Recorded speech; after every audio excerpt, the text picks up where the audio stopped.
Et je vais vous présenter notre nouveau guide de mise en œuvre des plans horizontaux en marbrite de décoration.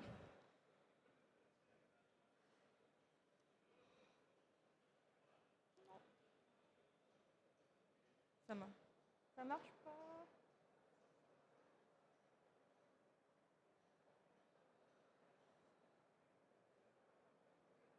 Non.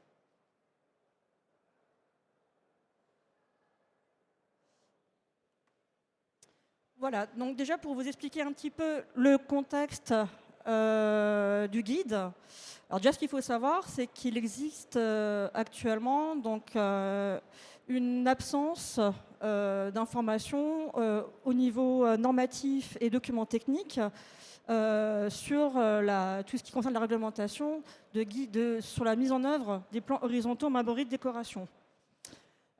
C'est pour ça le CTM-ANC a réuni des marbriers, des entreprises, des partenaires, justement pour mettre en place un outil de référence technique, justement pour pallier à ce manque normatif et aussi pour accompagner tous les professionnels de la filière pierre naturelle.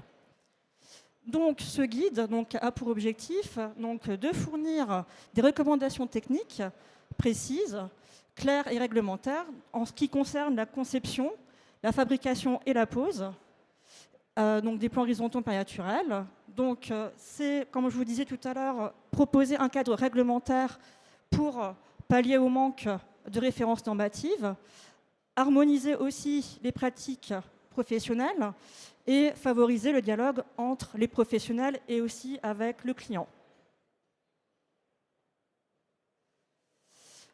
Donc là, vous avez le sommaire du guide en question. Donc là, on va commencer par vous présenter la partie choix de la pierre. Ensuite, l'élaboration du projet, donc l'échange entre le client et le professionnel. Ensuite, on sera sur la fabrication et la mise en œuvre. Et on finira par tout ce qui est précaution d'emploi, d'entretien et les bonnes pratiques. Donc, au niveau du choix de la pierre naturelle. Donc, nous avons trois grandes familles de pierres qui existent. Donc, nous avons les roches magmatiques, granit et basalte, qui sont des roches qui sont très résistantes et qui ont une faible porosité. Alors, à savoir, pour bien différencier, on utilise granit avec E et sans E. Donc le granit avec un E, on est sur la roche magmatique plutonique, donc une nature de pierre, qui est bien notifiée.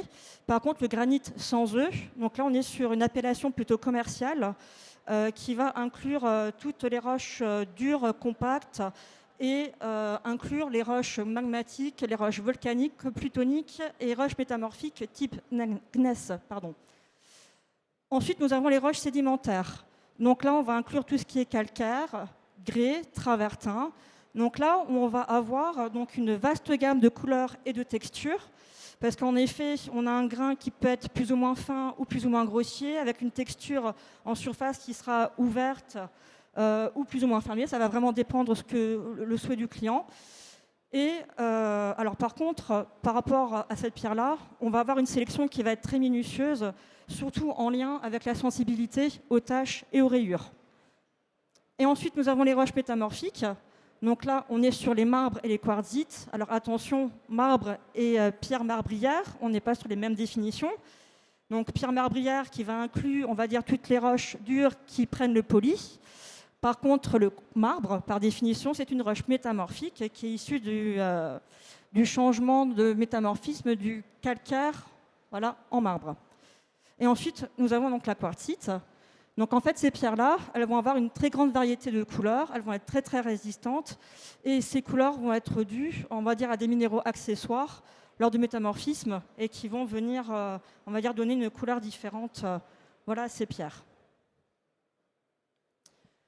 Ensuite, au niveau de la pierre, ce qui est important, ce sont aussi les propriétés, les caractéristiques mécaniques et autres propriétés de ces pierres. Donc là, on va prendre en considération tout ce qui concerne la masse volumique apparente et porosité, tout ce qui est résistance à la flexion, qui va être en lien avec le dimensionnement du plan de travail.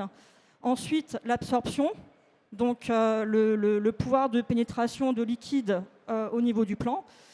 Après, on va avoir les caractéristiques aux sensibilités aux acides, aux taches et aux rayures, la dureté, la durabilité et tout ce qui concerne la finition de surface. Parce que justement, la finition qui sera choisie aura un impact sur l'aspect et texture de la pierre. Donc là, vous avez un tableau avec les caractéristiques en fonction des différents types de pierres. Donc ce tableau est bien voilà, dans ce guide, voilà, avec toutes les informations. Ensuite, on va passer sur l'étape du projet, donc du choix à la validation. Donc c'est les étapes qui sont essentielles en communication avec le client et le professionnel. Donc dans un premier temps, le client va faire son choix du matériau et de la finition, bien sûr en discussion avec le professionnel et en accord. Ce choix-là, justement, va se faire à partir d'un échantillon qu'on voit ici. Mais on va dire, cet échantillon n'est pas forcément représentatif de la tranche en elle-même. On conseille fortement le client de se déplacer chez le marbrier ou chez le fournisseur en tranche pour choisir la tranche. Ensuite, on a tout ce qui concerne la vérification et la conformité du support. Donc là, le marbrier va chez le particulier, va prendre les mesures. Donc nous avons un rapport annexe de ce document qui est le rapport de Maitrey, qui donne toutes les informations, on va dire, à remplir au moment de cette vérification-là du support. Et une fois que ce support-là, mobilier, il est accepté, ben, du coup, prise de mesure et plan, et ensuite validation avec technique avant fabrication avec le client. Donc le plan est dessiné sur la dalle en question, et du coup, le client voilà, valide ou pas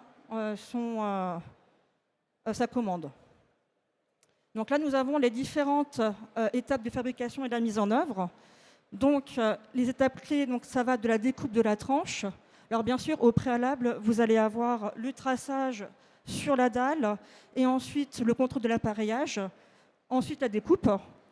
Le façonnage qui va prendre en compte tout ce qui est évidement et encastrement pour tout ce qui est plaque de cuisson, évier. On va venir après faire l'arrondissage des angles, comme c'est fait ici sur la photo. Ensuite, on va appliquer un traitement d'aspect et de protection, contrôle qualité et emballage, manutention, et ensuite transport directement chez le client. Donc, au niveau de la pose et l'installation, donc là, on va avoir le contrôle du support avant la pose. Donc, on va vérifier la planéité, la solidité, si c'est à niveau. Ensuite, on met la mise en place du plan. On va faire tout ce qui est ajustement et jointoiement. Alors, à savoir, voilà, tout ce qui est tolérance, tout est donné voilà, dans le guide. Donc, vérification des alignements, le nettoyage en fin de chantier, voilà, qui est fait avec de l'eau claire, de l'eau savonneuse, avec une éponge non abrasive. La réception du chantier avec le client. Donc, cette étape-là, vous avez également une fiche annexe qui permet justement de faire une traçabilité et qui va lancer aussi la garantie voilà, de la matière. Et ensuite, application d'un traitement contre les taches si nécessaire. Ensuite, en termes d'entretien et recommandations, donc là, comme je vous disais, on a tout ce qui est la fiche de chantier et tout ce qui est préconisation en termes d'entretien. Une fiche doit être fournie par le marbrier, par le professionnel au client, qui donne justement toutes les préconisations d'emploi et d'entretien.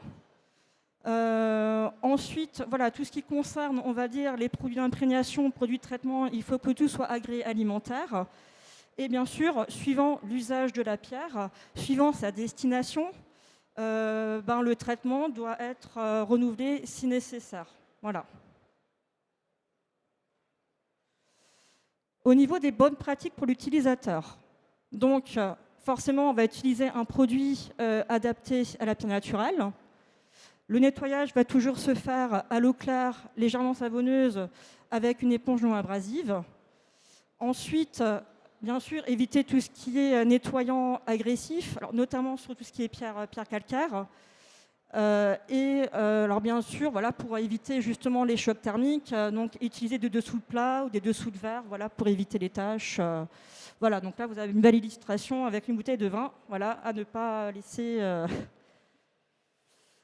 Au niveau des outils clés en main qui sont issus justement de ce guide, donc vous avez, comme je vous disais avant, donc le rapport de maîtrise qui est fourni, donc des exemples, fiche de réception de travaux, donc qui permet justement de tracer toutes les étapes de chantier et qui permet aussi de sécuriser le projet tout en valorisant le travail du professionnel.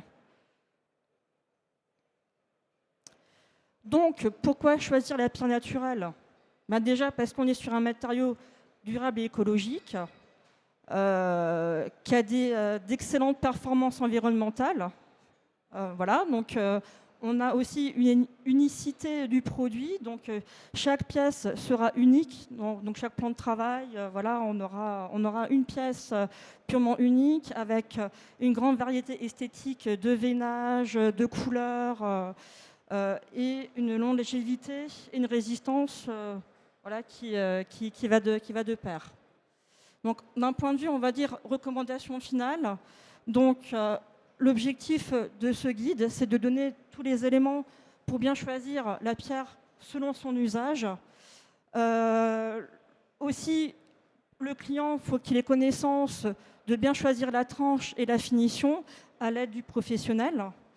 Que la fabrication et la pose soient réalisées par des professionnels. En termes d'entretien, alors oui, après chaque usage, il faut nettoyer régulièrement. Il faut aussi traiter régulièrement, aussi suivant la destination et l'usage.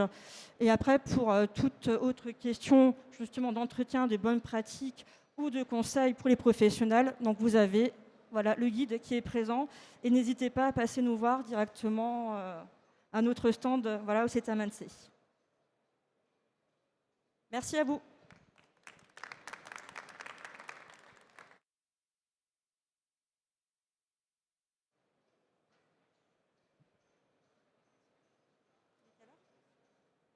Pardon ? Des questions ?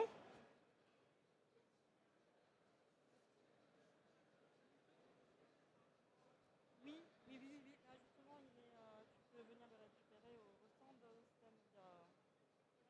Oui, alors bien sûr, vous avez des guides ici en version imprimée, voilà, qui sont disponibles ici. On a d'autres qui sont à notre stand.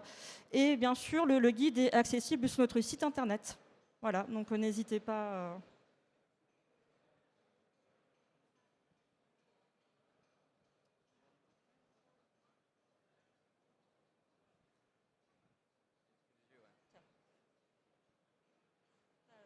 C'est bon? Ça, c'est pour passer?